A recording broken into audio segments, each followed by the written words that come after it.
반갑습니다, 여러분. 세상의 흐름을 날카롭게 읽어내고 그 이면에 숨겨진 부의 결을 짚어드리는 결의 눈입니다. 자, 여러분. 지금 가장 안전한 재테크가 뭐라고 생각하세요? 부동산은 불패다. 결국 땅값은 오른다. 이 말 아직도 믿고 계신가요? 축하드립니다. 여러분은 지금 인류 역사상 가장 거대하고 화려한 침몰선의 1등석 티켓을 끊으시신 겁니다. 기분이 좀 나쁘셨나요? 하지만 사실 말이죠. 우리가 상식이라 믿었던 것들이 사실은 독약이었다면 어떨까요? 지금 중국에선 수천만 원의 피 같은 계약금을 내고도 아파트 공사가 멈춰서 길바닥에나 앉은 중산층들이 속출하고 있습니다. 에이, 그건 중국 얘기지 라고 생각하시겠죠? 자, 보세요. 중국 철강이 안 팔려서 헐값에 쏟아지니 우리 포스코 주가가 출렁이고 중국 관광객이 지갑을 닫으니 우리 동네 명동 상권이 얼어붙습니다. 이건 먼 나라 남의 집 불구경이 아닙니다. 이미 우리 안방까지 번져오고 있는 거대한 불길이죠. 도대체 왜 세계 2위 경제대국이라는 중국이 일본이 30년 동안 헤맸던 그 지옥 같은 구덩이로 제 발로 걸어 들어가고 있는 걸까요? 공산당이 명령만 내리면 다 해결될 것 같았던 그 강력한 통제력이 왜 지금은 종이 호랑이가 되어버린 걸까요? 오늘 이 영상 끝까지 보시면 여러분의 자산을 지킬 진짜 눈이 뜨이실 겁니다.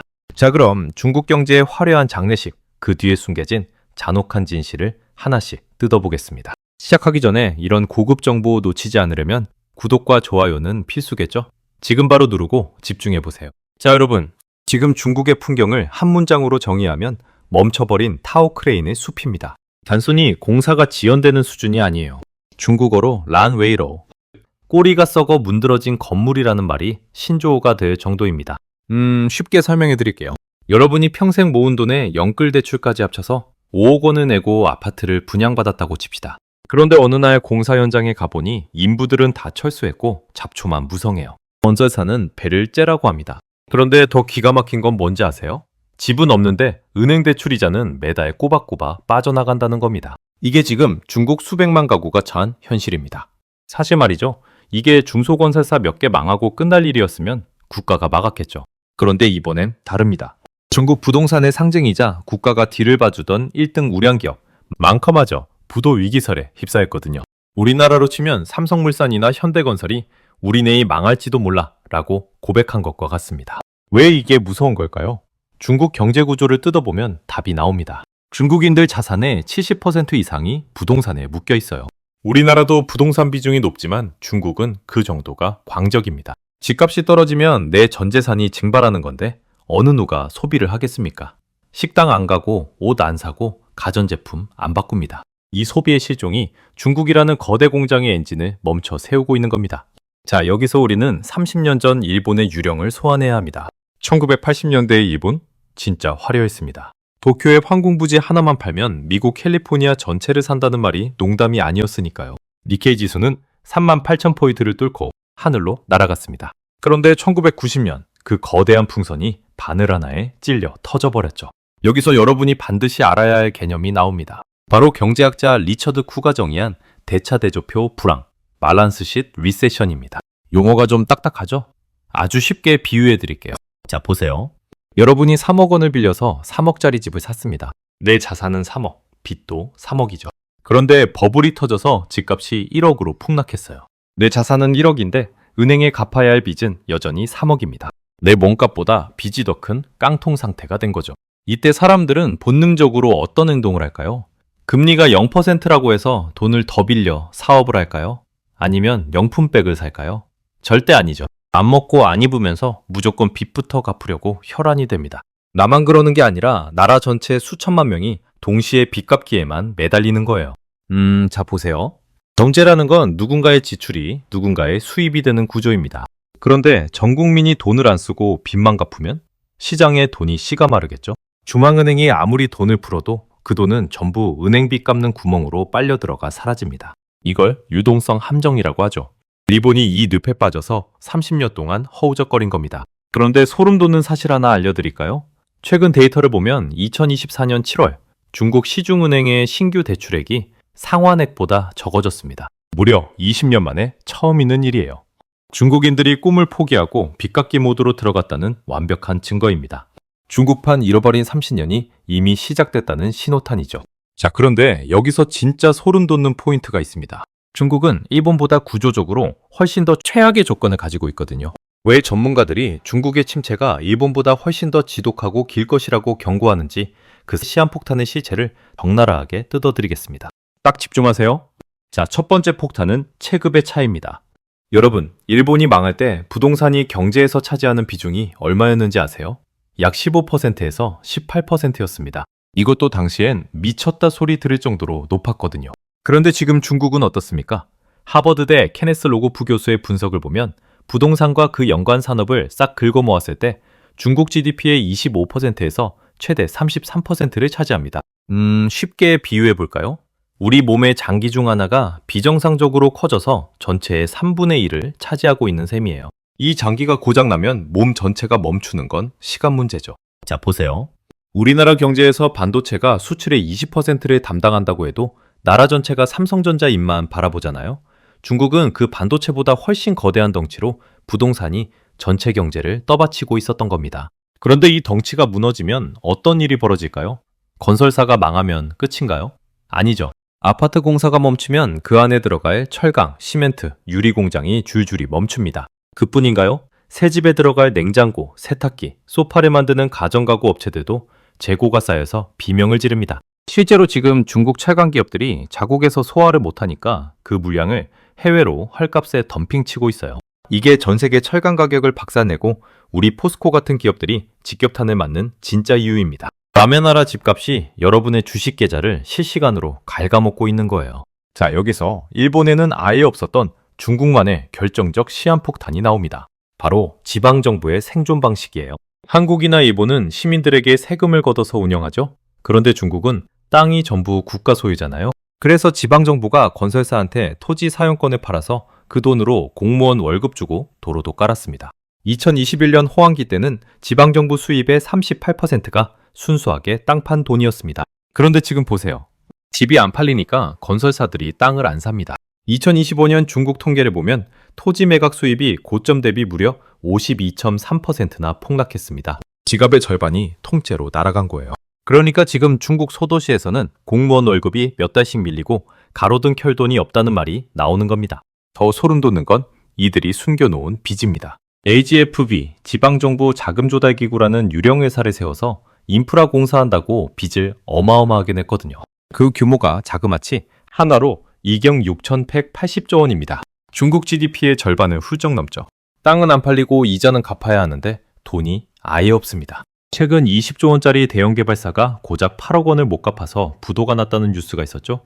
이건 그들의 현금 창고가 분자 단위로 쪼개질 만큼 텅텅 비었다는 명백한 증거입니다.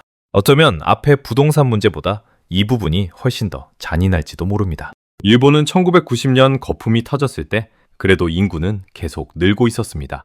즉, 나중에 집을 사줄 젊은 세대라는 예비군이 뒤에서 든든하게 받쳐주고 있었다는 뜻이죠. 그런데 중국은 어떻습니까? 2022년부터 이미 인구가 줄기 시작했습니다. 예상보다 10년이나 일찍 인구 절벽이 온 거예요. 자, 보세요. 중국의 실리콘밸리라 불리는 선전의 주택가격 소득 비율이 43.5입니다. 이게 무슨 소리냐고요? 월급을 한 푼도 안 쓰고 숨만 쉬고 43년 6개월을 모아야 집 한 채를 살 수 있다는 뜻입니다. 베이징도 42년에 가깝고요. 보통 6년치 연봉이면 적당하다고 보는데 무려 7배나 비싼 거죠. 이 미친 집값 앞에서 중국 청년들이 내린 결론이 바로 탕핑, 가만히 누워있기입니다. 오전 9시부터 밤 9시까지 주 6일을 뼈 빠지게 일해봐야 평생 집은 못 사니까 그냥 다 포기하고 누워버릴래. 결혼 포기, 출산 포기, 내 집 마련 포기. 실제 청년 실업률이 46.5%에 달한다는 분석까지 나옵니다. 청년 둘 중 하나가 백수라는 건데 누가 집을 사겠습니까? 집 사줄 사람이 사라지니 집값은 더 떨어지고 집값이 떨어지니 부모 세대 자산이 반토막 나서 지갑을 닫고 일본이 30년 동안 허우적거렸던 그 악순환의 고리에 중국은 일본보다 훨씬 더 깊게 발을 담그고 있는 겁니다. 마지막으로 여러분이 가장 소름 돋아야 할 단어, 디플레이션입니다. 물가가 계속 내려가는 현상이죠. 물가가 싸지면 소비자한테 좋은 거 아니야? 라고 생각하신다면 정말 큰 착각입니다. 자, 보세요. 매일 TV 가격이 오늘보다 10만 원 더 싸질 게 확실하다면 여러분, 오늘 사시겠어요? 아니죠. 한 달 뒤, 두 달 뒤로 소비를 미룰 겁니다. 이게 나라 전체로 퍼지면 어떻게 될까요? 물건이 안 팔리니 기업은 살아남으려고 가격을 더 내리고 수익이 줄어드니 직원 월급을 깎거나 자릅니다. 그럼 사람들은 돈이 없어서 더 안 사게 되죠. 이 죽음의 소용돌이가 이미 중국에서 시작됐습니다. 경제 전반의 물가를 보여주는 GDP 디플레이터가 10분기 연속 하락했어요. 통계 작성 이래 최장기 기록입니다. 여기에 결정적인 팩트 하나 더 얹어볼까요? 중국의 총부채가 GDP 대비 300%를 돌파했습니다. 1998년 금융위기 직전의 일본과 판박이죠. 하지만 치명적인 차이가 있습니다. 당시 일본은 1인당 GDP가 32,000달러인 부자 나라였지만 지금 중국은 겨우 23,000달러 수준입니다. 부유해지기도 전에 먼저 늙어버렸고 산더미 같은 빚더미에 깔려버린 겁니다. 블룸버그는 이걸 두고 투자자들은 이미 중국이 일본의 만성 침체를 물려받았다는 걸 가격에 반영하고 있다고 뼈를 때렸습니다. 자, 이제 판이 더 커집니다. 중국은 지금 내수 불황을 타개하기 위해 위험한 도박을 하고 있어요. 바로 페트로 위안화 체제입니다. 달러 대신 위안화로 석유를 사오겠다는 거죠. 실제로 이란 원유 수출의 90%를 중국이 사주고 있고 위안화 결제 비중도 어느새 31%까지 치솟았습니다. 우린 달러 없이도 살 수 있어 라고 외치고 있는 셈이죠. 하지만 말이죠. 여기서 트럼프라는 거대한 변수가 재등장합니다. 중국 너희 반미 국가인 이란의 숨통을 틔워주고 있네? 동참 안 하면 국물도 없어 라고 압박을 넣기 시작한 거죠. 중국으로선 진퇴양난입니다. 이란을 배신하자니 에너지가 줄줄이 끊기고 미국에 맞서자니 유가가 폭등해서 안 그래도 죽어가는 내수 경제에 기름을 붓는 꼴이 되니까요. 더 치명적인 굴욕은 엉뚱한 곳에서 터졌습니다. 중국이 이란에 제공한 스텔스 방공망과 레이더 시스템이 이번 중동 분쟁 실전에서 전혀 작동하지 않았다는 분석이 나왔거든요. 이스라엘과 미국의 핀셋 공격에 속수무책으로 뚫려버린 겁니다. 전 세계의 중국제 무기는 실전에서 무용지물이라는 낙인이 찍혔어요. 경제도 무너지는데 군사적 위신까지 바닥을 치면서 중국의 대체 불가한 지위가 송두리째 흔들리고 있는 겁니다. 자, 긴 여정의 결론입니다. 일본의 잃어버린 30년을 온몸으로 겪었던 시라카와 전 일본은행 총재가 회고록에 남긴 뼈아픈 말이 있습니다. 버블 당시 일본 국민 중 그 누구도 이게 버블이라고 생각하지 않았다. 나 같은 엘리트 공무원도 언론도 정치인도 몰랐다. 지금 중국 정부도 똑같이 말합니다. 경제가 안정화되고 있다. 일시적인 조정이다.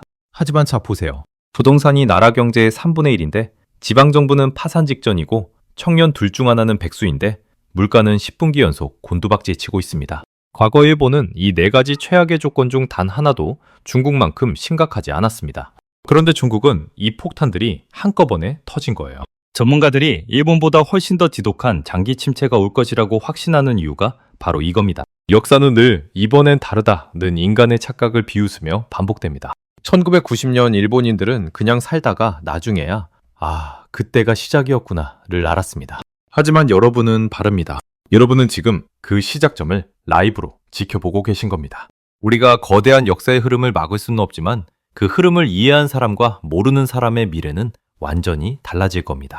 자, 오늘 이야기 정말 길었지만 핵심은 명확합니다. 거인의 발걸음이 느려지면 그 옆에 있는 우리는 발등이 찍히지 않도록 미리 거리를 둬야 합니다. 중국발 경제 쇼크가 우리 산업과 여러분의 자산 포트폴리오에 어떤 영향을 줄지 이제는 정말 냉정하게 계산기를 두드려야 할 때입니다. 오늘 이 깊이 있는 분석이 여러분의 경제적 해안을 넓히는 데 도움이 되셨나요?